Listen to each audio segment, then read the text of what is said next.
Best workout split for muscle growth. Is what supplements do we take and what supplements do we take on a daily basis?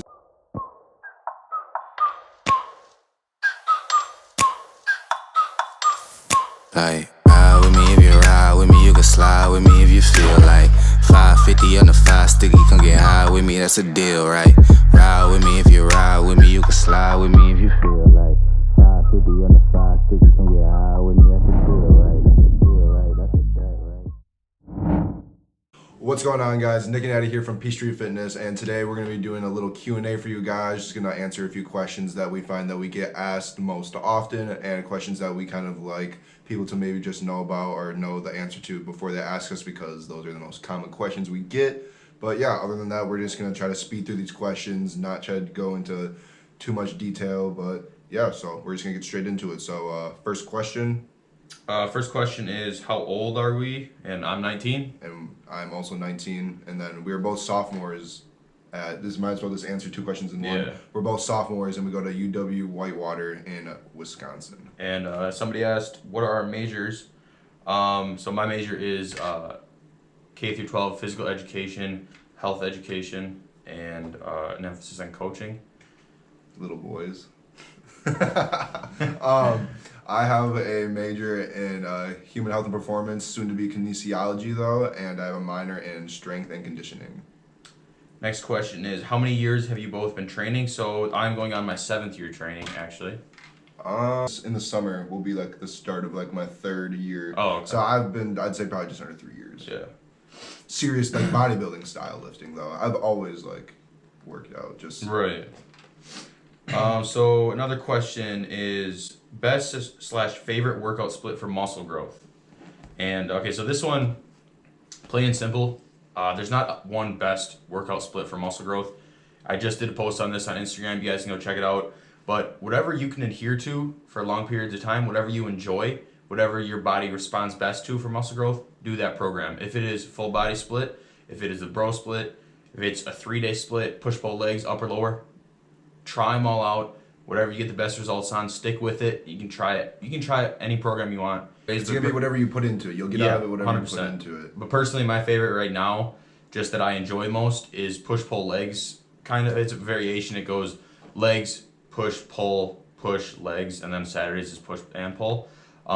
It's still got my volume and still got the high intensity to it. So, yeah. Like you said, it's really important to like just feel each and every one of them out and just test them out, and you gotta stay consistent with it, because one thing that we see with most people is that, you know, they say that they started a new type of split or, you know, regime or whatever you want to call it, and then, you know, they stick to it for maybe a week, and for all we know they're probably not even actually sticking to it, but then it doesn't give them super crazy strength and results in the first week, and they think it doesn't work, and then they go to the next one, that doesn't work, same thing. So the key is to just try one out, stay committed to it, you know, give it like at least a couple months. Yeah. And if you're not getting anything out of it, then maybe before you even try switching programs, you maybe evaluate how you are, the effort that you are putting into the program. So yeah, it's what you get out of it, what you put into it. But I'd have to agree with Nick. I really like the push-pull leg split right now, just because it's been getting me a lot stronger, and, you know, I still get to do all my bodybuilding movements. So The next question is pre and post-workout nutrition. We're going to do a separate YouTube video going in depth of both of our pre and post-workout nutrition. So I'll just give you a brief overview of what mine is. So I always eat before I work out an hour to an hour and a half before I hit the gym, and I make sure I have is low in fat, moderate in carbs, and moderate in protein, because you don't want too much food digesting in your stomach before you go to the gym. Again, we'll go way in depth in another video, but a pre-workout meal for me, it usually is a half cup of oatmeal with a scoop of protein in it. if you want all the exact measurements, stay tuned for the next video. Oatmeal, protein, rice, chicken, stuff like that. So Addie, what's your pre and post? I don't really necessarily focus on exactly what it is, but I mean, you want to have it to be a healthier meal, of course, but I mean, I just look for like any sort of like carb and like protein source before, hour to hour and a half before, just have food in you to have the energy.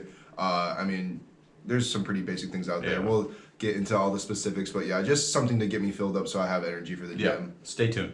So next question is, what supplements do we take, and what supplements do we take on a daily basis? So we take like different brands all around, but like for the most part, these are just the general products. So we both take some sort of protein powder, some sort of pre-workout, whichever one we're feeling. EAA supplement as well. Essential amino acids. Yes, intra-workout, some carbs, and then I personally take fish oil and a multivitamin. Roughly what we take every day. Some sort of variation, some sort of brand of all this stuff. What to eat before and after a workout. That's protein, carbs, fats. We'll get into that in another video. And then how does sleep affect muscle growth? So this is a good question. Basic answer, when you're sleeping, that is when your body's growing. Your body's not growing in the gym. Your body's growing when you're resting and you're eating. So get whatever amount of sleep feels best for you, 6 to 8 hours, whatever it may be. Get as much sleep as you can. I mean that's really about it. Like some people will say that they need their 8 hours, but no, you honestly just gotta find, see how much sleep you get, and then evaluate your energy the next day, and then how sore you are. Yeah, some people, like me personally, I can honestly get away with only 6.5, 7 hours of sleep. And I can perform just fine. And I know other people who will get 8.5 hours of sleep. I love my sleep. And they are just, they still are dead when they wake up. So it's all about just, literally feeling it out, getting the perfect amount of sleep. But oversleeping is very, very easy to let happen. And, that's just kind of a thing that you need to, like I said, you need to just kind of feel it out, see how much sleep. And, you don't got to sleep into the afternoon. I mean, that should be simple. But, yeah, I mean, that's when you're recovering. So it's just as important as the gym. You can tear all your muscles apart while you're in the gym, but if you don't sleep, then you simply just won't recover and build new muscle. Right. You can do the best training and have the best nutrition in the world, but if you're sleeping 3-4 hours a night, you're not going to reach your goals as quick. All right.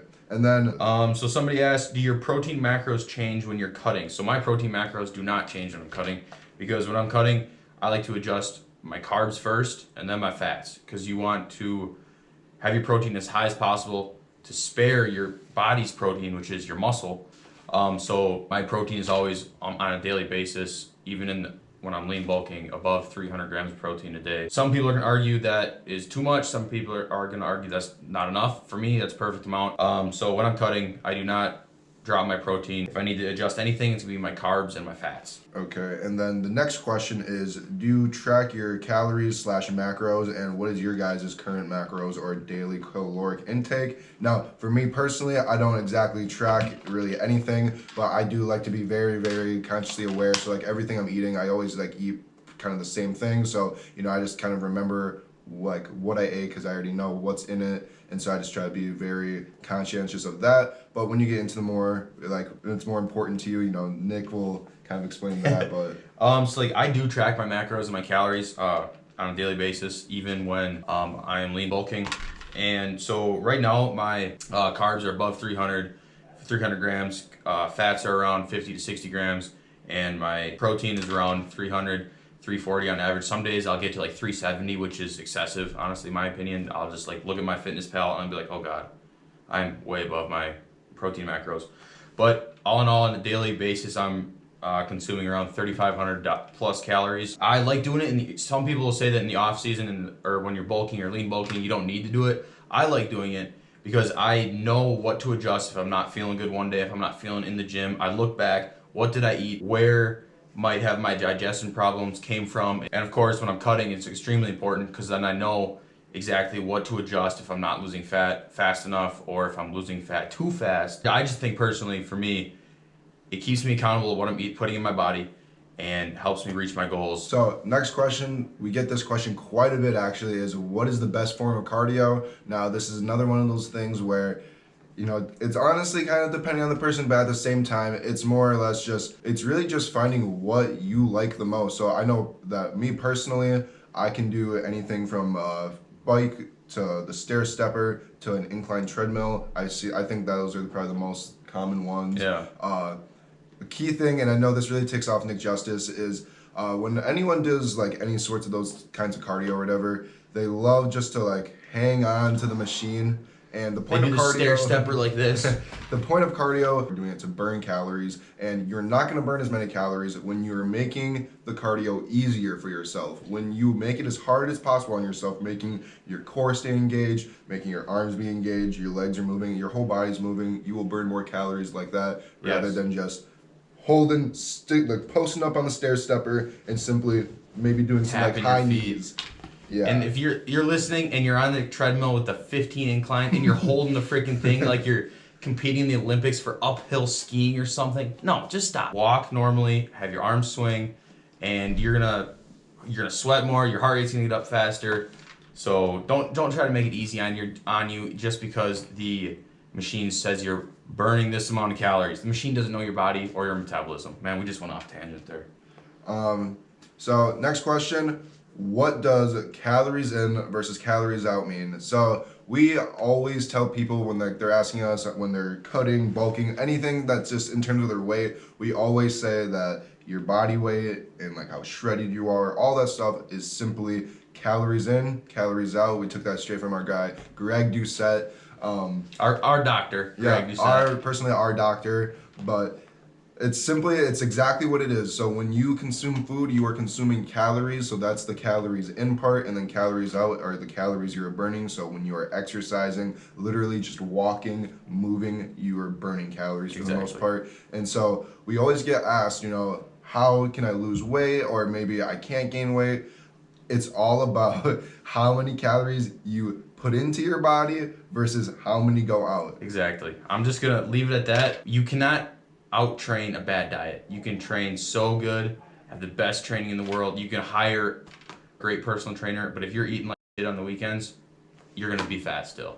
So it just comes down to putting the fork down and burning more calories than you're consuming. Do not eliminate a macronutrient group either. Do not just take out fat, do not take out carbs. And lastly, so if you're trying to lose weight and you're like, well, I usually consume 2,000 calories, so I'll take out 1,000 and I'm gonna burn even more. Yep. No, you do not need to starve yourself. That's it. That'd be silly. Next question. Most accurate way to find caloric maintenance. So there's not a 100% accurate way to find a caloric maintenance. There's all these online caloric maintenance calculators. You put in your height, you put in your weight and stuff, but those literally, they don't know your body. Me and Eddie could have the exact same body, exact same height and body weight, but we have different metabolisms. We have different genetics. So personally, what I did when I found my caloric maintenance was you track your food, or I found it easiest when I was tracking my food. Track your food for a week, you weigh yourself every day, and if you're consistently going up in the scale, then you drop your food down. The next week, you do the same thing. If you're still going up,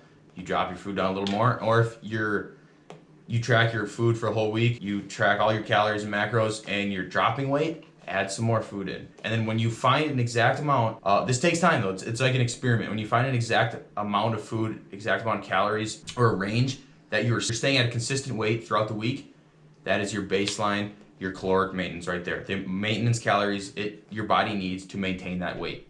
So no doctor is gonna tell you exactly an exact number of what you need to eat, no machine, no internet website, and it's pretty much just all give or take. It's an experiment on your own body. And I'm just exploding waiting to say this. Like, he hit it so perfectly. Like, a lot of people just want someone else to tell them that they should be eating this, and that they're just like, they don't trust their own opinions. But at the end of the day, no one knows your own body than yourself. Yeah. So, when I eat tons of stuff, you can so if I drink something that has a lot of carbonation, I feel myself get fat. My stomach gets fat. So you need to simply, with the food that you're eating, just be like, okay, I know that I keep track of my body well. I can see it all, compare it to the day before and all that stuff. And then you kind of just evaluate and then make changes where need be. And it's just so important to trust yourself. Just because someone else who has a great body or has a lot of strength tells you like, oh, well, you should be eating that, or those should be, no, you need to listen to yourself, to your own body.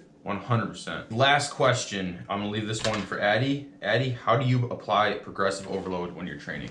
So we've actually gotten into this. We get a lot of people at our gym asking us this, and so to kind of get a deception out there, because we actually didn't know that some people thought like this, but that's okay. Everyone can be misinformed. We were misinformed about tons of things, but a buddy of ours was saying that for his progressive overload, he was doing pyramid sets. So like, let's just say if he was like benching or something, he'd do 20,000 each side, 40,000 each side, 45 in, 25 in, and so forth, and then back down. Now, yes, that is the concept of progressive overload, but progressive overload is meant to be applied over your entire training program or over your entire split, however you want to say it. Meaning that, this week, maybe like a lighter percentage of weights on a specific exercise, and then gradually over the time, over the next few weeks, you know, you slowly but surely up the percentages or get heavier, if you want to simply put it. And that is kind of like the base strength concept, Yeah. I'd say. I Yeah, mean, pretty much. I mean, over time, if you're progressively overloading the muscle with more sets, more reps, or more weight, progressively overloading the muscle, you will see muscle gains, you'll see muscle growth, you'll see strength gains. So, and there's like our buddy told us, pyramid sets do have a place, and they can be a great intensity technique. But pyramid sets and counting your warm-up sets as part of your progressive overload, don't do that.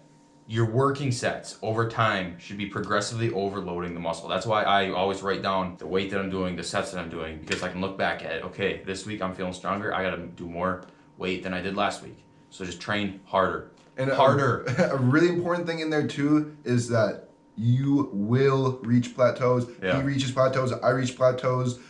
Greg Doucette reaches plateaus. Everyone reaches plateaus. So just because, you know, let's say you're getting heavier and heavier and heavier, and then one week you can't go heavier because you just keep failing, and you're like, oh well, and you know, progressive overload's broken. No, like it'd be like that sometimes. Your body's getting used You know, to it. maybe the next week you lighten the load a little bit, and then the next week you go back and try to hit that percentage again. But then, you know, you gotta like look at it, like I said, in the long run over time. You know, sometimes, you know, you can bench 225, but the next day maybe you can't, but then maybe the next week. Over time, you just have to look at it like this and don't pay so close attention to the little ups and downs. 100%. Other than that, guys, I mean, those were all the questions. We Yeah. get asked all those questions a lot by people online, in person, and we just want to make sure that you guys have our opinions on all those questions. If you guys want to see another Q&A, if you guys want to see any other kind of content, leave it down in the comments. If you guys go to UW Whitewater and have any ideas for us, please feel free to come up to us, share your ideas. We are open to anything help. right now. Seriously, guys. So, And we're going to leave a link in the description of the supplements we use. All of our Redcon 1 supplements, you get 20% off every single one of your orders. And we don't get anything from it. We just get they just track to us, like, oh, hey, these guys are doing their job. That's cool. So we greatly appreciate it. If you guys want some supplements or even have questions on supplements, drop a comment. Let us know. Like, comment, share, subscribe. We're out.